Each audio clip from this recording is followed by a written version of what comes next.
మన ఇండియాలో ఆస్తి పంపకాల దగ్గరికి రాగానే అన్న తమ్ముళ్ళు ఉండరు, అక్క చెల్లెళ్ళు ఉండరు, అమ్మ కొడుకులు ఉండరు, అన్న నాన్నలు ఉండరు, ఏముండరు.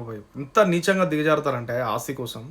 ఆస్తులు లేవు అని చెప్పి బాధపడుతున్నారు చూసిన వాళ్ళంతా మీరు చాలా అదృష్టవంతులు. నిజంగా చెప్తున్నాం, ఆస్తులు ఎవరైతే లేవో మనం నిజంగా చాలా అదృష్టవంతులు. ఆస్తులు ఉన్న ఇంట్లో ముడ్డ ప్రేమలు లవడ ఏ ముడ్డ ఉండవు, అంత ప్రాపర్టీ, పైసలు పైసలు పైసలు. పైసలు ఉన్న రోజులే ప్రేమలు ఎట్లా అంటే ఇట్లా ఉన్నోళ్ళు కూడా, ఇట్లా క్లోజ్గా ఉన్నోళ్ళు కూడా ఆశల కోసం కొట్లాడి గల్లలు కొట్టుకొని చింపుకున్న వాళ్ళు చూసినాను. నిజంగా చెప్తున్నాం, ఆస్తులు లేని వాళ్ళు నిజంగా చాలా అదృష్టం. చూడరు ఎంత నీచంగా ఇంత నీచ.